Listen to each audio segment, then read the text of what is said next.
Good evening, everyone, and welcome to the Quiet Storm Collective, a space where lived experience meets purpose and where voices are amplified. I am your host, Latoya Murchison, an author, advocate, and your partner in purpose. Today's conversation is one rooted in truth, advocacy, and joy. Today, I am honored to be joined by Humberto, who is a queer Latino thriving with HIV and a powerful advocate working to dismantle stigma and advance justice. His journey reminds us that our stories are not liabilities, they are sources of power and strength. Welcome, Humberto, and thank you for accepting the invitation. Thanks, Latoya. I'm happy to be here. Um, Great to always run into you and see you. So, my first question for you is to begin, can you share a little about who Umberto is beyond his titles and what grounds you in your work and life today?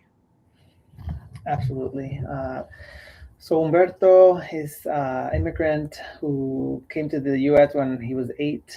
Um, I had lived in Georgia for most of my life, northeast corner in a little town called Gainesville, and I went to school at the University of Georgia and then moved to Atlanta and did a master's degree at Emory.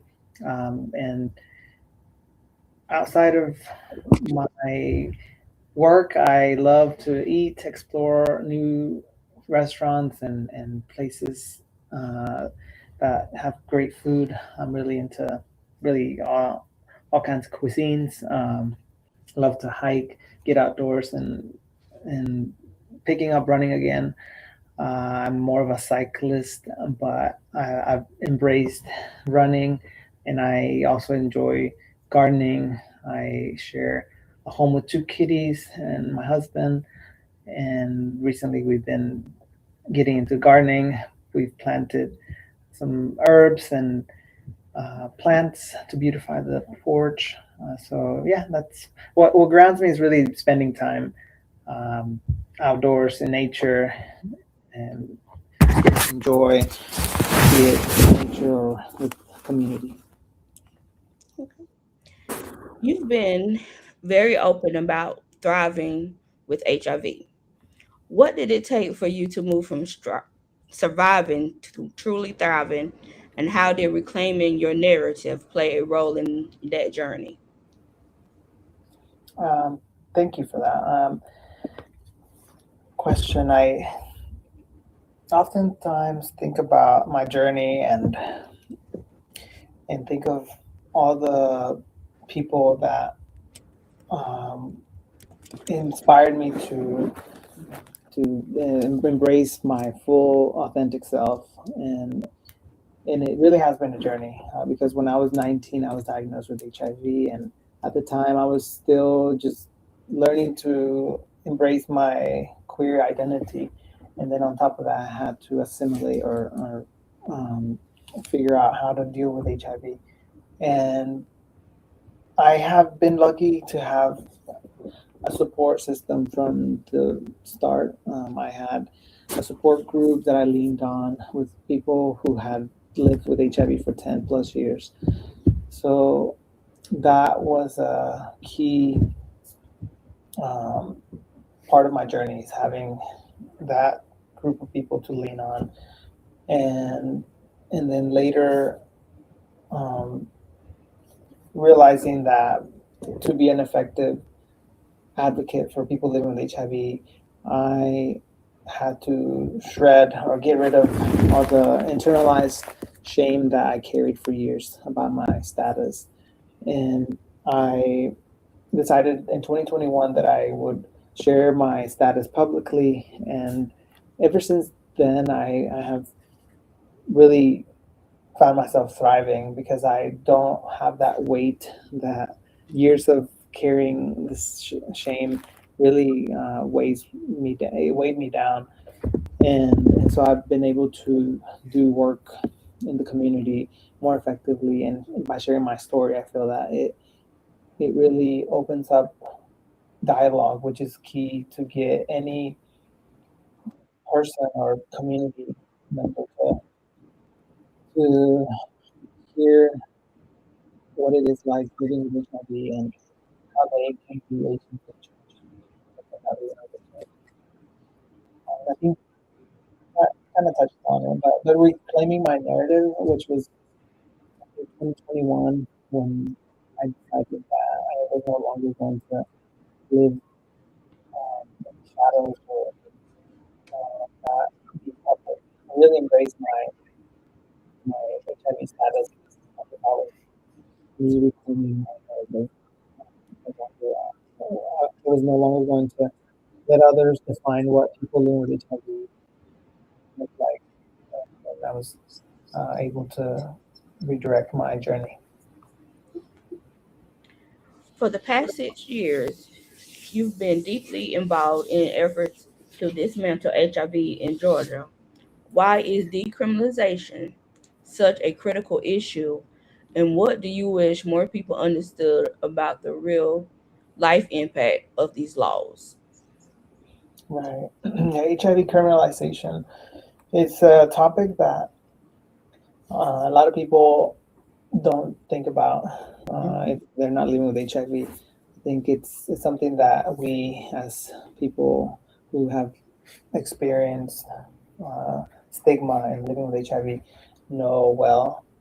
Um, it's a critical topic because if we don't speak up about it, the laws that were created in the 1980s when stigma was at an all-time high, those will remain in the books unchanged. But it is heartening to see that advocates like myself and others in Georgia um, were able to do the work to have a legislative win. Though it wasn't a repeal, meaning the law is still in the books, it was changed. Um, it's not as severe, and um, though the ultimate goal would be to eradicate or get rid of that statute, it is a win in the right direction. It's moving away from stigmatizing language, and so we'll take the wins, even if they may not be the ultimate goal. But I think it is a topic that needs to be more present in spaces that traditionally don't talk about HIV criminalization. It shouldn't be just people living with HIV advocating for this because it impacts everyone. Right. Um, HIV criminalization is detrimental to public health. It undermines the work that has been done to make HIV testing more accessible. So it disincentivizes people from even thinking about getting tested because the fear of being criminalized for being diagnosed with HIV is greater than the the benefits of knowing your status. And we know that that's a really bad outcome. And when people don't know their status, they could go and transmit HIV unknowingly. So so it's a big deal, and I think it's going to take a lot more dialogue and opening up these conversations in spaces that aren't traditionally uh, the spaces that we've talked about this. So lots of work to do, but I'm encouraged about some of the progress that we're seeing. Much of your advocacy centers on dismantling stigma. In your experience, where does HIV stigma most often show up, both internally and externally? And how do we begin to confront it honestly? Yeah, that's a loaded question. um, I will share that, and I'm making notes because I often forget It's the okay. question. But yeah, stigma is such a broad term that oftentimes gets dismissed because it seems like, I don't know, distant and like not doesn't make sense if you've not experienced it. But stigma can be, discrimination towards a certain group of people for having a condition such as HIV. It could be cancer. I mean, there's all kinds of stigma. There's also LGBTQ stigma, which by itself can be very, very detrimental. But then when you layer it on top of HIV stigma, it's a terrible double whammy. So I will say that I've experienced some stigma in medical establishments, which um, I'm pretty sure that it's still happening, though I'm hopeful that it's gotten better. One experience that comes to mind is when I was recently graduated and started working at a corporate job. I had insurance. I mean, I went to see a dentist for the first time in Atlanta, which is where I had moved to and was working. And I had an instance where the dental hygienist who was seeing me for the first time looked through my chart and saw my status. And she went all out of her way to ask me how I acquired HIV, which at the time I wasn't ready to confront.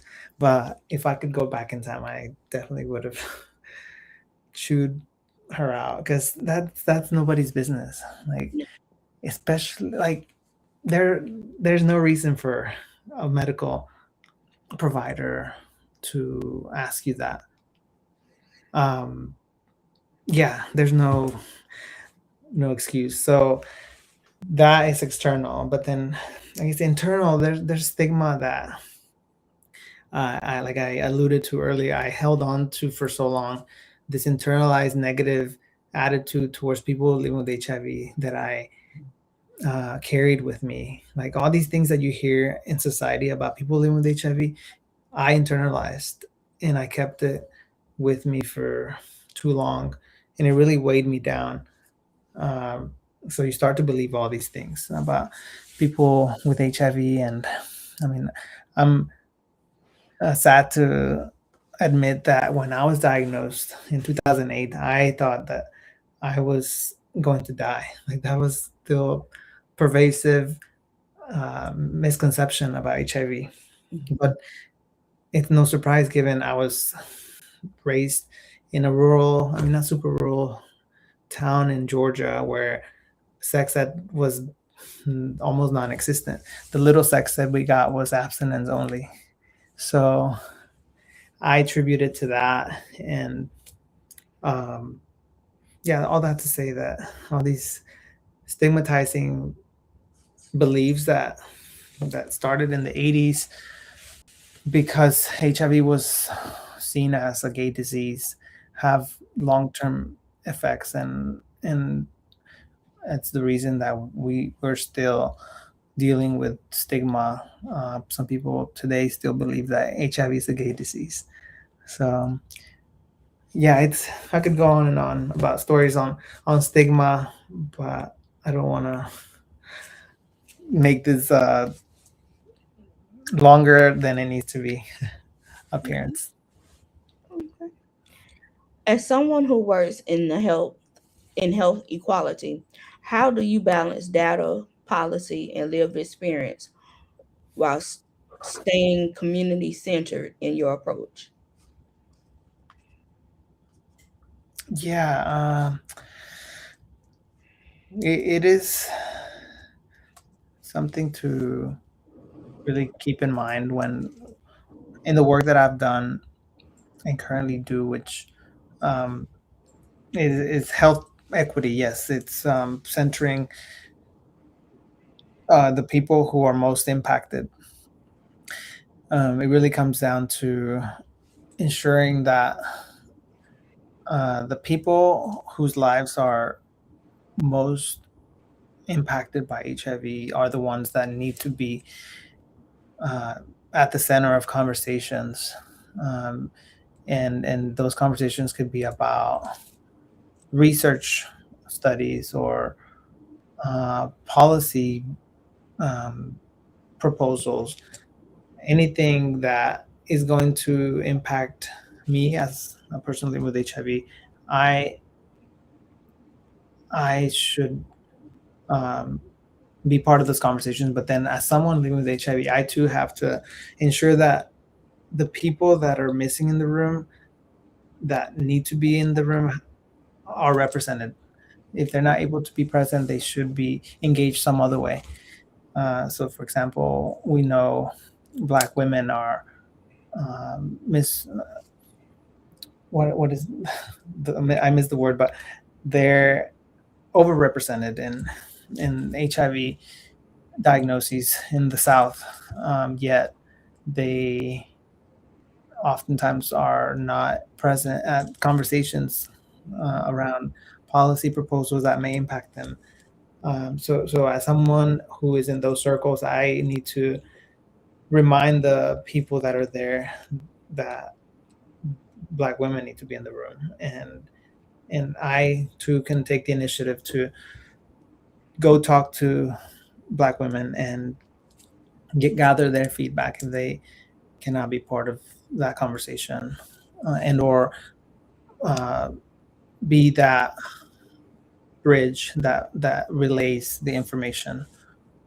So yeah, it is a lot of work. It's no easy feat to do all the things and then um, keep community at the center of these things, but it has to happen, or the policies or clinical trials that are aimed at helping these communities don't end up being adopted or embraced by the people that they're looking to benefit from these research trials. For example, I was part of a trial in my previous role at Emory, where I was a community educator and also would provide um, opportunities, or would be charged with bringing in folks who we were aiming to recruit into the trials. So I saw firsthand um,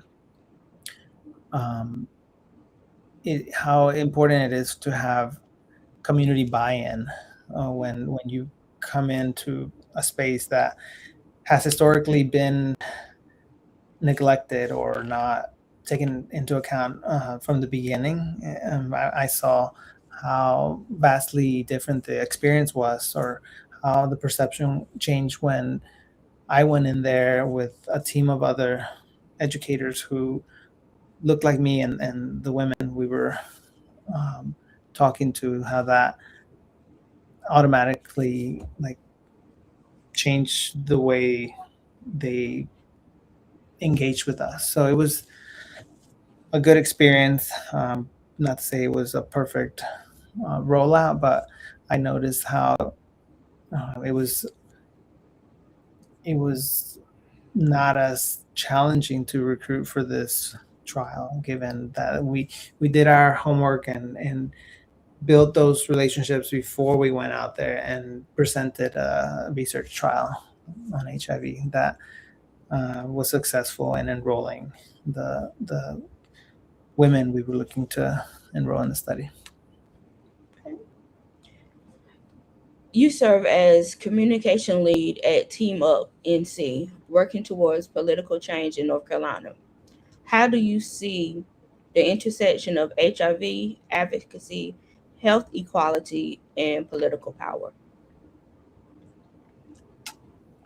Yeah, I do volunteer at this nonprofit that aims to flip the NCGA, the North Carolina General Assembly, um, because I think it's important that um, the people in power are more open to hearing what communities impacted by HIV are experiencing and what they want to see. Um, so it starts with doing the incremental work of getting the right people elected, and so I think it's all interconnected. In order to have the change that we want to see, then we have to elect those that are more likely to take to even listen to what I have to say. So um, it opens up the door for me to have a conversation with these policymakers on topics like HIV and health equity that otherwise wouldn't happen, because we know that the GOP is not serving the state of North Carolina. I mean, right now, North Carolina is the only state in the whole country who has yet to pass a budget, and we're approaching the end of this fiscal year. So clearly, they don't have the willpower to do just the basic thing that they're elected to do. So something's got to give, and um, yeah, it's all related. The work that I'm doing as someone um, trying to flip the power structure at the state level impacts the way that we can engage with policymakers. I mean, there's accountability there as well. If I'm engaged and I'm able to bring in other people who can um, be loud and demand change, then we can keep the people we elect accountable for that change. Representation clearly matters. Your features in outlets like Pause Magazine, Health.com, and recognition such as the Latinx Visibility Award and the Pause 100 list speaks to that. What has visibility meant for you personally, and how do you navigate being seen while staying whole? For me, being visible is it's about bringing hope to people who are living with HIV and struggling with their status. And I don't I don't see myself um, bothered by people who might see me and maybe not accept me. Like I'm here for the people who need someone that they can look to and ask for inspiration, really. And if I can support them in any other way, I will do my best um, and support them in their journey. But ultimately, I'm here to help wherever I can. I sometimes hear from people outside of the U.S., and it's heartbreaking that I don't feel as though I can provide much support. Uh, it's oftentimes hard to find support across the globe, but I do my best to offer hope and and help navigate as much as I can. But there are limitations on getting people to a safer space. Like I hear about people who want to get to the U.S. and there's just not much hope right now in terms of in that arena. Getting a visa is a whole task in itself. For someone newly diagnosed or someone still living in silence, what would you want them to know about their worth, their joy, in their future? For someone that's going through it, I want them to know that they are worthy of love and that Mhm. a diagnosis does not define you.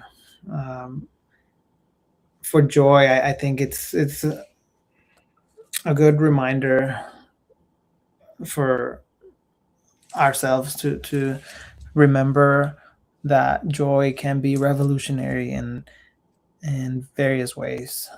Just being uh, alive is pushing back against the narrative that people with HIV don't deserve to live full lives. Um, and the last part was, so it was worth joy. You got them. Okay, Yeah, I feel you like there got were 'em. three, and I checked two off. Okay, you good.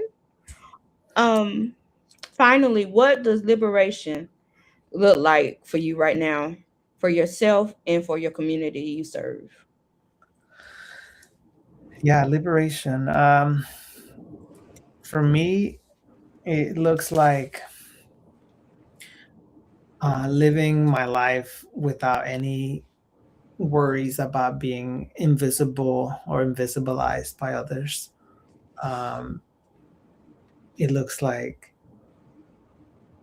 finding and being able to exercise my my freedoms, all of them, all the freedoms we're born with, and uh, for for the community as a whole, I think liberation is similar.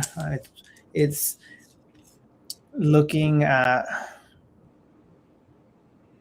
visibility. I think visibility is the first step, but I think it opens up the door to be just being able to live a full life um, without fear of being discriminated against for who we are. Our full selves can be honored.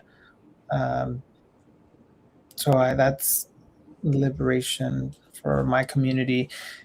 I mean, my intersectional identity, given I'm queer, immigrant, Latino, um, there's it's a bit challenging to name all the communities that I belong to, but ultimately, I think if people in my community can feel seen and celebrated for all of who they are, then that is one vision of liberation. Final question. What legacy would you like to leave with our listeners? What would you like for them to know about Umberto? I would like people to remember me as a servant leader, someone who puts others first and who cares about people in all corners of the world, not just people in my inner circle, to be able to um, exercise their rights and live full lives. Umberto, thank you for showing up fully. Your honesty, brilliance, and joy are reminders that advocacy doesn't have to be rooted in shame or survival alone. It can be rooted in pleasure, truth, and collective powers. If today's conversation resonated with you, sit with it, share it, and let it challenge what you have been taught about HIV, stigma, and worth. This is the Quiet Storm Collective, where even in the storm, purpose still speaks. Stay grounded, stay empowered, and keep telling your story. Have a good night. Thank you. You too. All right, hold